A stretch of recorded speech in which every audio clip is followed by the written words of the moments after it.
அதான் நண்பா, நம்ம இந்த வீடியோல என்ன பார்க்க போறோம்னா எம்எல்டிடி எபிசோட் நம்ம 9 பார்க்க போறோம். அதுக்குமே புதுசா யாராவது வந்துட்டீங்கன்னா மறக்காம லைக் பண்ணிட்டு சப்ஸ்கிரைப் பண்ணிட்டு பெல் ஐக்கான் கிளிக் பண்ணி வச்சுக்கோங்க. எபிசோட் ஸ்டார்டிங்ல நம்ம ஹீரோட பேரியர் கிராஸ் பண்ணி அதுக்குள்ள உள்ள போறான். உள்ள போனதுக்கு அப்புறம் அங்க ஒரு கேட் மாதிரி இருக்கு. அங்க என்ன எழுதியிருக்கிற ஸ்பெஷல் பீஸ்டுக்கான இடம் இங்கதான் இருக்குங்கிற மாதிரி இருக்கு.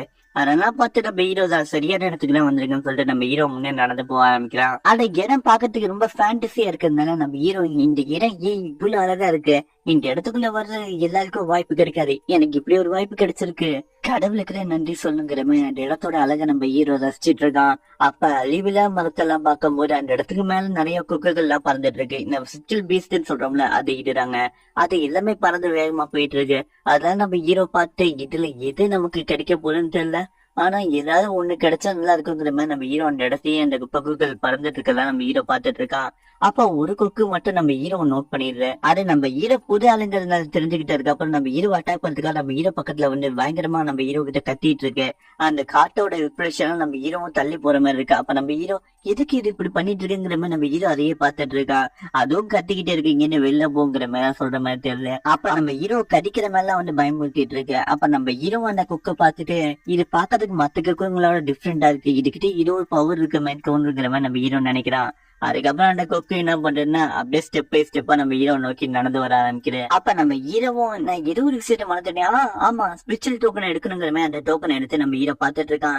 இல்ல நான் பிளட் சாக்ரிஃபைஸ் பண்ணுங்கிற மாதிரி தானே அவங்க சொன்னாங்கிற மாதிரி சொல்லிட்டு ஹீரோவும் அவன் கையை கிழிச்சு அந்த பிளட் அதுல வந்து சாக்ரிஃபைஸ் பண்றான். பண்ணதுக்கு அப்புறம் அதுக்கு ஒரு ஆக்டிவேஷன் பவர் மாதிரி வந்த மாதிரி இருக்கு. அந்த டோக்கன் டீல்னு வந்து கோல்டன் கலர்ல மாதிரி ஒரு பவர் அந்த இடத்துல ஜெனரேட் பண்ற. அப்போ ஒரு வாய்ஸ் கேக்குது, ஏய் சீக்கிரமா அந்த பேரியர் ஓபன் பண்ணுங்கிற மாதிரி சொல்லிட்டு இருக்கு. அதெல்லாம் கேட்டதுக்கு யாரா பேசுறங்க நம்ம ஹீரோ திரும்பி திரும்பி பாத்துட்டு இருக்கான். ஆனா பார்த்தா இந்த கொக்கு தான் பேசிட்டு இருக்கு. என்ன ரைட் பண்ணுமா வேணாமா, ஒழுங்கா நீ என்ன பேரைய ஓபன் பண்ணா நான் உன கூட்டு போறேன் வெள்ளுங்கிற மாதிரி சொல்றேன். அதை கேட்டதுக்கு அப்புறம் நீ என்கிட்ட பேச, இது ஓ வயசா? அதுக்கு ஆமா என் வயசு தான், ஏன் நான் பேசக்கூடாதா என்ன? அதை கேட்டா நம்ம ஹீரோ அந்த இடத்துல பயங்கரமா ஷாக் ஆகுறான். அப்ப நம்ம ஹீரோ என்ன கேக்குறானா, சரி ஓகே நீங்க என்ன ரைடு கூட்டு போக முடியுமா, உங்களை வேலை பறக்க வச்சு என்ன கூட்டு போக முடியுமா இந்த மாதிரி கேக்குறான். அதை கேட்ட குக்கு என்ன சொல்லனா, அப்படியா உன்னையா, நீ கொஞ்சம் வீக்கா இருக்கிற மாதிரி இருக்கு, அதுவும் இல்லாம எனக்கு நீ பண்ண வேண்டியதுலாம் நிறைய விஷயம் இருக்கு, அதெல்லாம் பஸ்ட் கேட்டுப்போ. முதல்ல எனக்கு டெய்லி சாப்பாடு வைக்கணும், எனக்கு பிடிச்ச சாப்பாடு தான் வைக்கணும், அதே சமயத்துல பத்திரமா பாத்துக்கணும். அப்படி நீ பாத்துக்கிற மாதிரி எனக்கு தோணுச்சுன்னா உன்னை கண்டிப்பா நான் பறக்க வச்சு கூட்டு போறேன். அதுக்கு நம்ம ஹீரோ ஃபர்ஸ்ட் நான் உங்களை மீட் பண்ண ரொம்ப சந்தோஷம், நீங்க எதுவுமே கவலைப்படுறீங்க, உங்களுக்கு டெய்லி சாப்பாடுல இருந்து அதே சமயத்துல உங்களை பத்திரமா பாத்துக்கிறதுல இருந்து எல்லாமே நான் பாத்துக்கிறேன், ஏதாவது பாத்துக்கிற மாதிரி உங்களுக்கு தோணுச்சுன்னா எப்ப வேணா என்னை விட்டு நீங்க போலாங்கிற மாதிரி சொல்லிட்டு இருக்கான். அதெல்லாம் கேட்டதுக்கப்புறம் அவங்க ஒன்னே ஒன்னா சொல்றாங்க, ஃபர்ஸ்ட் இந்த பேரியரை ஓபன் பண்ணு, அதுக்கப்புறம் நான் கொஞ்சம் வாக்கிங் மாதிரி போயிட்டு வரேன், அதாவது பறந்து பார்த்து வரப்பா, வெளி உலகத்தை பார்த்து ரொம்ப நாள் ஆச்சு. அதை கேட்ட நம்ம ஹீரோ ஓகே கண்டிப்பா உங்களுக்கா இது கூட பண்ண மாட்டாங்கன்னு சொல்லிட்டு அந்த டோக்கனை வெளில எடுத்து அப்படியே நம்ம ஹீரோ வைக்கிறான். அந்த இடத்துல அங்க இருக்கிற ஒரு வைப்ரேஷன் மாதிரி கிரியேட் ஆகுது. அதனால அந்த பேரியர் ரிலீஸ் ஆகிற மாதிரி காட்டுறாங்க. இந்த பேரியர் ரிலீஸ் பண்றதுக்கு இந்த டோக்கன் தான் ஒரே வழி. அதெல்லாம் பார்த்து இந்த குக்கு, ஏய் சூப்பர் பா, நீ வேற லெவலா இருக்க, வெளி உலகம் பார்க்க இவ்வளவு அழகா இருக்கு தெரியாது, இந்த பேரியருக்கு பின்னாடி என்ன இருக்கணும்னு தெரியாது, நீ ரொம்ப நல்ல பையனா இருக்க, உன்னை எனக்கு ரொம்பவே பிடிச்சிருக்கு, அதனால நான் உனக்கு ஏதாவது ஹெல்ப் பண்ணணும்னு நினைக்கிறேன். அதை கேட்ட நம்ம ஹீரோ, அப்படியா எனக்கு ஹெல்ப் பண்ண போறீங்களா, அப்படின்னா நீங்க எனக்கு ஒரே விஷயம் மட்டும் பண்ண, உங்களுக்கு கூட சென்று நானும் பறக்கணும்னு ஆசைப்படுறேன், என்ன வானத்தோட உச்சிக்கு வரையும் உங்களை கூட்டு போக முடியுமாங்கிற மாதிரி கேட்கறான். அதை கேட்ட என்ன கொக்கு, என்னப்பா பெருசா ஆசைப்படுற, ஏதாவது சின்னதா ஆசைப்பட்ட ஏதாவது செய்யலாம், நீ என்னப்பா பெருசா கேக்குற, அதெல்லாம் என்னோட மூளை பொறுத்து இருக்குங்கிற மாதிரி சொல்லிட்டு அப்படியே அவங்க பறந்து வேகமா போயிட்டாங்க. அதை கேட்டு நம்ம ஹீரோ போவாதீங்கன்னு சொல்றாங்க. ஆனா இந்த கொக்கு நான் வெளி உலகத்தை பாத்துட்டேங்கிற மாதிரி சொல்லிட்டு வேகமா அங்க போயிட்டு இருக்க. நம்ம ஹீரோ என்னடா இது, இந்த கொக்கை சமாளிக்கிறது ரொம்ப கஷ்டமா இருக்கும் போல இருக்கு, இது எப்படியா நம்ம பேச்சு கேட்கணுங்கிற மாதிரி நம்ம ஹீரோ நினைச்சிட்டு இருக்கான்.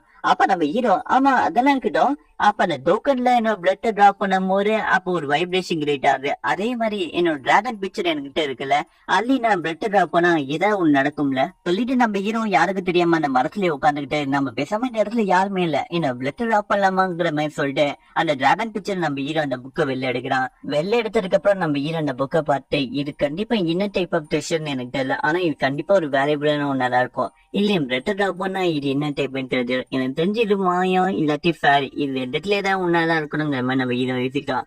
இப்ப நான் பிளட் டிராப் பண்ணலாமா, ஆனா இந்த சமயத்துல நான் பிளட் டிராப் பண்ணனா இதுல இருந்து எப்படிப்பட்ட சக்தி வெளிப்படுத்தல, அந்த வைப்ரேஷனால் மத்த சுத்தி இருக்கவங்க எல்லாருமே இந்த இடத்துக்கு வந்துடுவாங்க, இது என்கிட்டதான் இருக்கிறதுனா அது என் வீட்டுக்கு ரொம்ப ஆபத்தான விஷயம், முட்டாள்தத்தை இன்னொரு வாட்டி கூட பண்ண கூட யோசிக்க கூடாதுங்கிற மாதிரி சொல்லிட்டு நம்ம ஹீரோ அந்த புக்கு மறைவா யாரும் பாக்கல சொல்லிட்டு மறைவா வச்சிடறான். வச்சுட்டு நம்ம ஹீரோ அந்த கொக்கு வரையும் வெயிட் பண்ணுங்கிற மாதிரி இடத்துல படுக்கிறான். அதுக்கப்புறமா சீனியர் ஃபாக்குன்னு ஒருத்தர் சொல்லியிருந்தோம்ல, அவ இருக்கிற இடத்துல காட்டுறாங்க. அந்த இடத்துல நம்ம ஜிம்மி வந்திருக்கான். வந்து என்ன சொல்றேன்னா, மிஸ்டர் ஃபாக் எனக்கு தெரிஞ்சு அந்த டிராகன் பிக்சரும் அதே சமயத்துல அந்த கோல்டன் எரரும் நம்ம ஃபேங்குயின் தான் இருக்குன்னு நினைக்கிறேன். ஏன்னா அவ கூட நான் இப்ப சண்டை போட்டேன், அவர் ரொம்ப பவர்ஃபுல்லா இருக்கிற மாதிரி தெரியுங்கிற மாதிரி சொல்லிட்டு இருக்கா. அதுக்கு பாப்ஸ் என்ன சொல்றேன்னா, நீ இருக்கு அவ்வளவு தேவையில்லாம சண்டைக்கு போற. அதுக்கு நம்ம ஜிம்மி என்ன சொல்றேன்னா, ஏன் அப்படி சொல்றேன்னா, அவங்க ஃபேமிலில இருக்கவங்க எல்லாருமே அந்த பாய் வந்து துரத்திட்டு போனாங்க, நான் பார்த்தேன். அதுக்கப்புறம் ஃபேன் போயின்னு வந்தா. கண்டிப்பா அவள்கிட்ட தான் ட்ரெஷர் எல்லாமே இருக்கும், ஏன்னா பாயை கண்டிப்பா அவ கொண்டிருப்பாங்கிற மாதிரி சொல்லிட்டு இருக்கான். அதெல்லாம் கேட்ட ஃபாக் என்ன சொல்றேன்னா, இது எல்லாமே உன்னோட கணிப்பு தானே, எதுவுமே உன்னால கன்ஃபார்மா சொல்ல முடியல, ஏன் உனக்கு 1 மாசம் டைம் கொடுத்தேன்,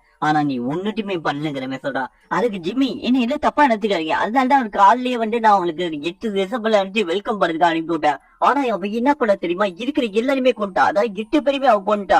அவ பண்றது எல்லாத்தையுமே நம்ம தட்டி கேட்க கூடாதா, அதாவது அவங்களுக்கு ரூல்ஸ் எல்லாம் மீறிட்டா, கண்டிப்பா அவளுக்கு ஏதாவது பனிஷ்மெண்ட் கொடுக்கணும். அதே சமயம் அந்த ரஷ்யன் நம்ம ரிட்டர்ன் எடுத்துடலாங்கிற மாதிரி சொல்றான். கேட்ட நம்ம ஃபாக் என்ன சொல்றான்னா, இந்த சப்ப ரீசனுக்காக நான் இப்ப அவள்கிட்ட போய் சண்டைக்கு போய் அதே சமயத்துல அந்த ட்ரெஷர் எல்லாத்தையுமே அவங்கள்ட்ட வாங்க சொல்றேன். இந்த உலகத்திலே முட்டாள்னு ஒரு லிஸ்ட் வச்சா அல்ல நீ தான் நம்பர் 1 வருவ. ஒழுங்கா பேசி விஷயத்தை கறக்கிறத விட்டு தேவையில்லாத வேலை பார்த்திருக்கேங்கிற மாதிரி சொல்லிட்டு இருக்காரு.